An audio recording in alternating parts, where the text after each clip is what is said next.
الحمد لله وأصلي وأسلم على سيدنا محمد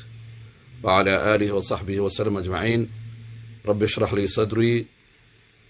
ويسر لي أمري واحلل عقدة من لساني يفقه قولي. ربي يسر ولا تعسر علي. السلام عليكم ورحمة الله وبركاته. walaalaha khayrka badan ilaahay subxaana wa tacaala meel kasta aad joogtaan ilahay idin xifdiyo. xanuunkan cusub iyo xanuunkii hore iyo nooc walbo xanuun ah oo dhan ilaahay ha idinka xifdiyo, idinka caruurtiina inta idinla xiriirto oo dhan. ilaahay subxaana wa tacaala inta xanuunkan uu hayo ama nooc kasta xanuun uu hayana ilaahay subxaana wa tacaala caafimaad buuxa ilaahay ha siiyo, caafimaad buuxa oo deg deg ah oo barakaysan. waxaan leenahay adhab ilba'sa raba annaasi ishfihim jamiican oo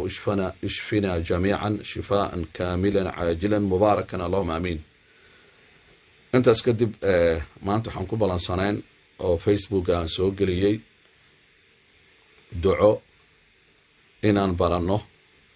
ducadaasi oo natiijadeeda aan aragnay. ilaahay subxaana wa tacaala lama tijaabiyo, laakiin ballanqaad ayaa jiro. ilaahay subxaana wa tacaala qur'aanku ku sheegay fadkuruunii adkurkum, ixusa digrigayga badiya. bini aadanka digrigooda iyo sheegistooda faraha ka qaada. carabkiina haddii digrigayga uu barto anna waa idin xusuusan doonaa. xaalad kasta aad ku jirtaan anaa macin idin noqonayo. saan ula socono dadka qaar waa xanuunsan yihiin, dadka qaarkooda shaqo la-aan, dadka qaarkooda cabsigay ku nool yihiin, dadka qaarkooda wehel la-aan ayaa haysa. ducadan nebiyu min ambiyaa illaah ayaa akhriyey oo isagaan ka soo qaadanay. qur'aankay ku jirtaa, ducooyin badan ayaa qur'aanka ku jirto saa ula socotaan.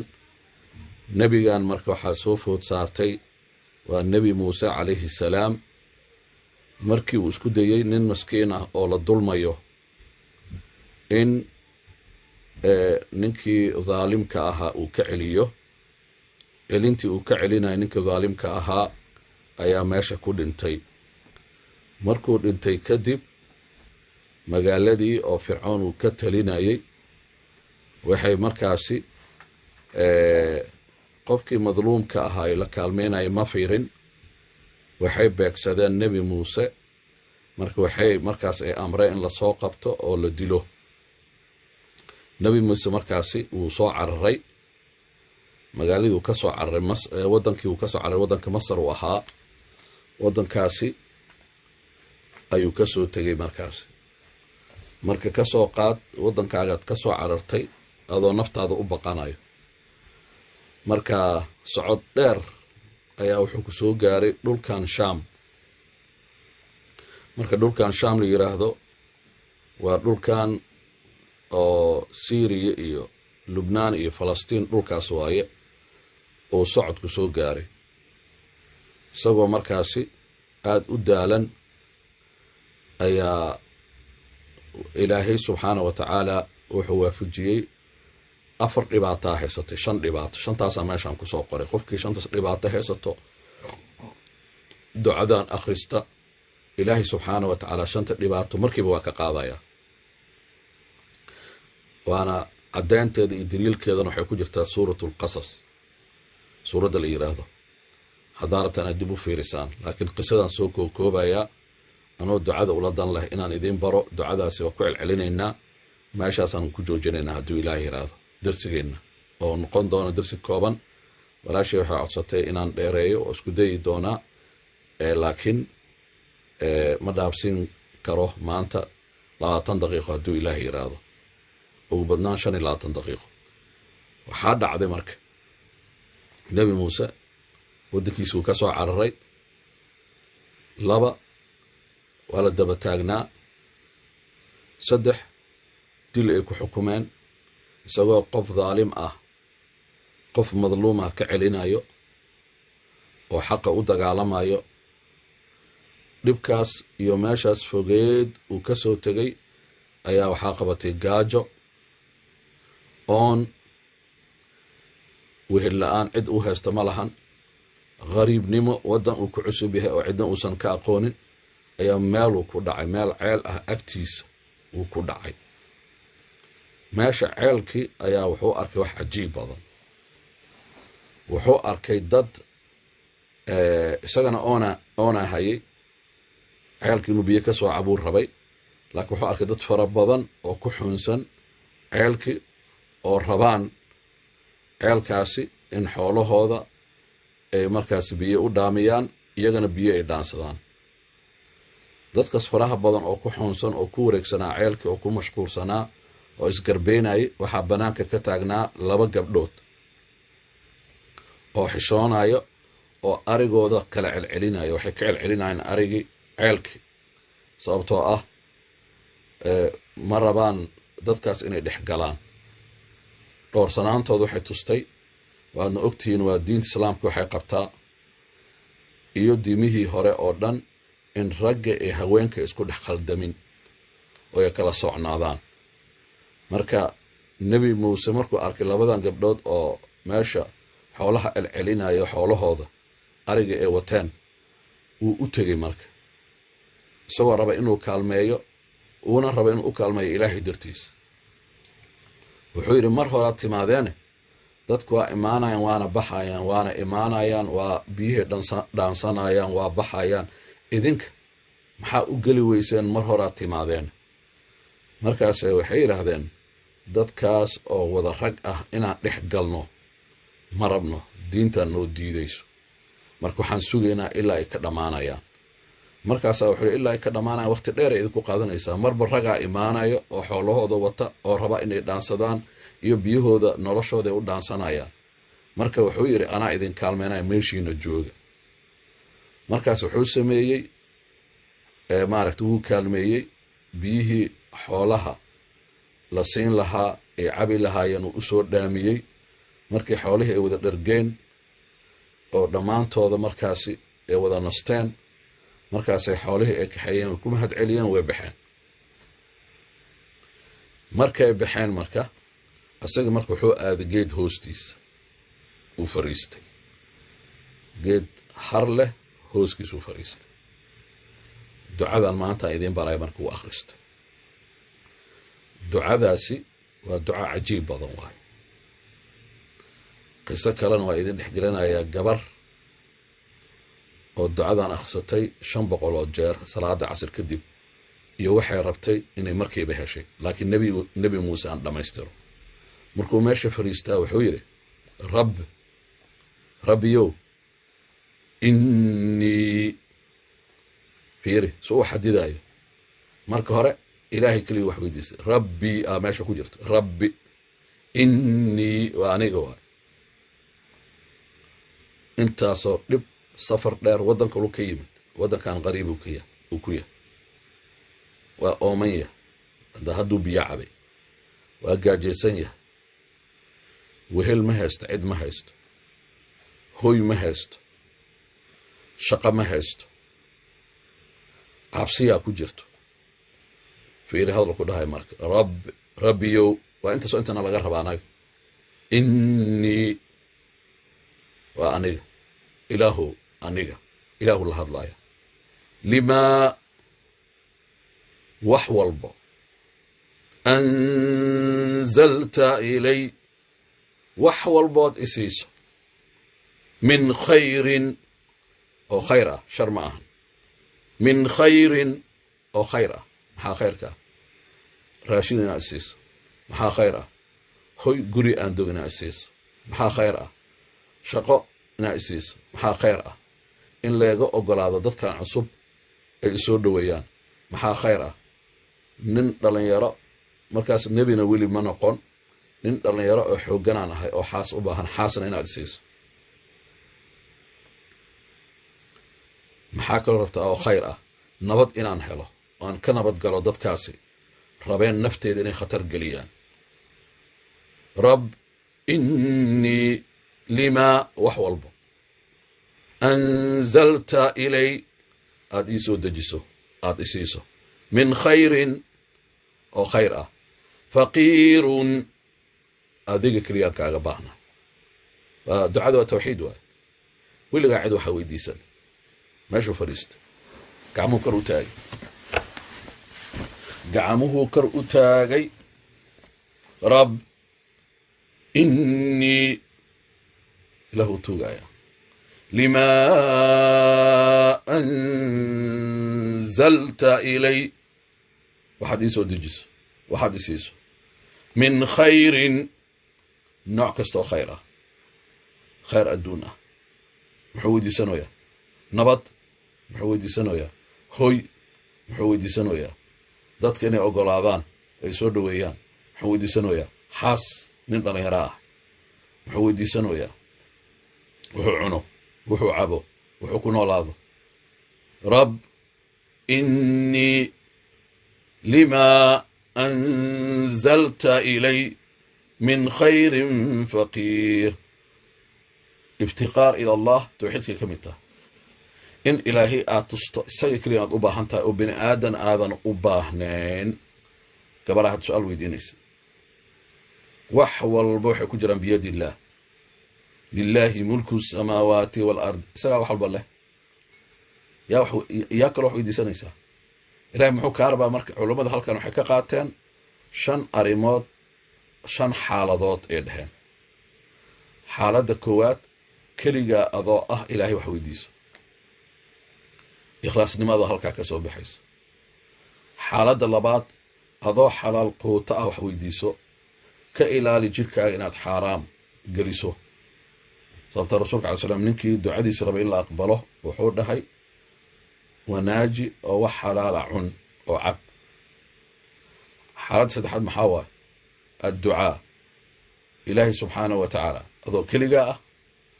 adoo xalaal quuto ah haddana adducaa ilahay wax weydiiso xaaladda kale waa maxay addikr rabbi markaa dhegeysa ilahay magaciisa ku celcelinaysa min asmaa illah waxaa ka mid a ilahay rabbi inuu yahay rabbina waxaa la yidhaahdaa maamule waay ilahay wuxuu maamulaa waxaan la qaybinayo o dhan asaa maamulo asaa markiiba bixiyo rab innii lima anzalta ilay min khayrin faqiir rab ilaahow rabbiyow innii oo ku baahnaa ilah waa anigi limaa wax walbo min khayrin oo khayr ah wax walbo oo khayr ah caafimaad haddaa weydiisanaysid wax walbo oo khayr ah cabsi la-aan wax walbo oo khayr ah shaqo fiican wax walbo oo khayr ah haddaad guurdoon tahay ducadan guurkana waa loo akhristaa wax walbo oo khayr ah hoy fiican oo qurux badan wax walbo oo khayr ah daris fiican intaasuu weydiisanaya maxaa dhacday marka aayadda ku xigta haddaa akhrisaan ilaahay subxaana wa tacala fi suurat alqasr wuxuu yidhi fajaa'at ixdaahumaa waa laga jawaabay markiiba ma soo daahdo ducadan qofka hadduu nadiif yahay ma soo daahdo markiiba waa laga jawaabay fajaa'at ixdaahumaa labadii gabdhood oo uu kaalmeynaya ayaa mid ka mid ah ilaahay uu soo diray midkiiba caalamka ilaaha xukuma iyadoo xishoonayso maxay leedahay fiiri waxay leedahay 3 waxyaalood markiiba u sheegtay waxay leedahay horta kow aabbaa ku soo dhaweynayo gurigiisuu kugu soo dhaweynaya kow guri waa la helay 2 inuu ku shaqaalaysiiyuu rabaa 2 shaqa uu helay 3 arrin kalena wuu kaala hadli doonaa gabar iyadaas ku rabto marka waa gabar saalixad ah waay ma ahan keliya ducadan inay gabar haddaad nin guurdoon tahay ama gabar nin doon aad tahay haddaad ku celceliso ma ahan oo keliya in oo ilaahay subxaanahu wa tacaala uu kuu guurinayo haddaad wiil tahayna gabar ama haddaad gabar tahay wiil uu kuu guurinayo maya wuxuu ilaahay kuu guurinayaa wiil saalix ah haddaad gabar tahay wiil saalix ah mu'min ah alla ka cabsanayo ducadaa xambaarsan haddaad gabar tahayna dhegeyso qisadan iyadoo kooban gabaraa maqashay nebi muuse ducadiisi markaasay waxay maqashay nebi muuse keliyuu ahaa weheluu u baahnaa oo xaas ah wuxuu helay gabar saalixad ah gabar xishoonaysa oo indhaha dhulka ku haysa markay u timid hoosay fiirinaysa allahu akbar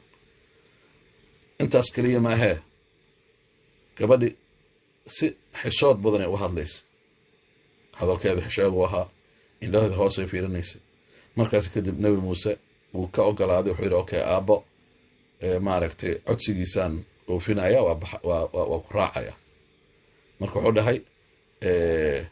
waa kaa hormaraya markaasay dhahay haa inaad iga hormarto waaye tana aadaab kalaa meesha ku jirto oo ah ninkii iyo naagta ajnabi markay kala yihiin haweenta inay horumarta ma ahan shaydaan qofku waxbuu tusinayaa ninkaa horumaraya markaas waxaa la yidhi dhagxaanay haysatay dhagxaantaas maxay samaynaysaa markay rabto inuu leexdo dhanka midigu u leexdo garabkiisa midig xaggeeda dhagaxa ku tuuraysaa jeeradaas ka leexa waaye oo midig markay rabto inuu bidix inuu u leexdo dhagaxi waxay ku tuuraysaa garabkiisa bidix markuu arka dhagaxa oo hortiisa ku dhacay oo dhanka bidix waddo waaye waddadaasuu ku leexanaya ilaa guriga dhahda guriga waaka muxuu helay marka shantii buu helay shantii maxaa helay cabsiyaa ku jirtay aabbihii markuu la kulmo wuxuu dhahay najawta maaragtay aad ka badbaaday markuu u yaqaanaa taariikhda fircoon waa la yaqaanaa najawta min alqawmi alzaalimiin dad dhaalimiin ah meel ay maamulaan oo ilaahay kaa soo saaray annaga oo meel nabado ilaahay kuu keenayo soo dhowow nabad uu helay laba sharcigu meeshuu ku deganaadou helay dadkiyaa ogolaaday sharcigay siiyeen way soo dhoweeyeen saddex wuxuu dhahay inaan ku shaqaalaysiiyaan rabaa afar wuxuu dhahay gurigaan ku haayaa aad degto guri weyn shan wuxuu dhahay gabadhayda aan rabaa inaan kuu guuriyo marka culammadu waxay dhaheen fa jaa'at ixdaahumaa waxay dhaheen waxa waaye faadaasi faaw tacqiib ma ah waa faaw fawriya ilaahay subxaana wa tacaala qofka sameeya sifooyinkan shanta aan tilmaamay oo ah keligaa ilaahay wax weydiiso meel gooniha fariiso qol ha kuu ahaado ama masaajidka meel gooni ah meel adiga ilaahay aad ku wada koodi kartaan ilaahay inkastoo mar kastaba wax maqlaayo laba xalaal quuta ahaaw saddex ducayso afar digriga badi digriga culammadu waxay dhaheen digriga ducada qofka inuu isku miisaamo waa rabbiyow intaas ku celceli ilaahay isu dhiib tan midda shanaad waxaa waaye yaqiinso waxaad weydiisatay ilaahay hadda inuu ku siinayo beri ma aha inaad yaqiinsato waa keliya qalbigaaga haddaad yaqiinsato oo uu ku dego inaad helaysid markiiba ilaahay subxana wataala ku siinaya qisada koowaad laba qisaan dadejinaan dheh qisana waxay ahayd gabar oo dhowr sano qof soo doonta waddamada carabtay ka dhacday ma jirin ducadaanay maqashay isla markiiba salaada casir oo maalin jimco ah ee la beegsatay way fariisatay tusbaxay qaadatay 500 jeer ayaa waxay dhahday rab innii limaa anzalta min khayrin faqiir 500 jeer markii 500 ay dhamaysay oo weli kunka aysan dhamaynin ayaa fariin loo soo faray fariinta guriga timid maxaa fariinta wiilaaba doonay gabadhi wiil saalix ah mu'min ah oo ahlu khayr ah ayaa soo doontay fariinta saa u timid waa kow qisada labaad gabar ay qosaysaa iyadana waa ahlu khayr ah gabadhaasi ahlu khayr ay ahayd saalixad ayay ahayd mu'minad ayay ahayd marka waxay ilaahay weydiisatay in uu siiyo qof ahlu khayr ah oo mu'minad ah oo saalix ah oo ahlu qur'aan ah oo xaafidul qur'aan ah sifooyin ay dooratay sifooyinka markay dooratay waxay bilowday inay ku celceliso ducadan gacmaheeda taagaysaa keligeed rabbi innii limaa anzalta min khayrin faqiir kadib gabadhiina waxaa soo doontay wiil oo sifooyinka ay rabtay oo dhan buuxinayo saalix ah calaamadaha allah ka cabsiga ka muuqato xaafid alqur'aan ah, carab dhoorsoon. waa cajaa'ibta ilaahay. ilaahay wuxuu rabaa bini aadanka, wuxuu rabaa oo keliya inaad gooni u baxdo oo bini aadanka carabkaaga inaad ka gaabsato, inaad ku xusto magacooda, aad sheegto oo aad ku beddesho ilaahay keliya inaad xusto. haddaa intaas samayso weli waqtiyada gaarka ah, ama salaada casirka waa waqtul ijaaba la yidhaahdaa, ama salaada khudbada oo kadib, ama waqtigii qiyaamuleylka, ama waqtiyada salaada marka laga baxo kadib duburu salaah ducada waa la aqbalaa. ilaahay subxaana wa tacaala 10 jeeraan ku celcelinayaa, darsigana meeshaan ku joojinayaa. waa iga daba dhehaysaan. hadda koraa laga soo codsaday sheekh ducada noo soo qor ama noo akhri, waa idin akhrinaya. qofku wuxuu leeyahay rabbi innii lima anzalta min khayrin faqiir. rab innii lima anzalta min khayrin faqiir. rab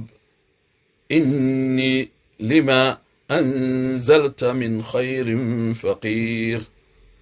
رب إني لما أنزلت من خير فقير. رب إني لما أنزلت من خير فقير. رب إني لما أنزلت من خير فقير. رب إني لما أنزلت من خير فقير. رب إني لما أنزلت من خير فقير. رب إني لما أنزلت من خير فقير. carabkaaga adoo dikriga ku badanaya haddaad ducadaasi ku celceliso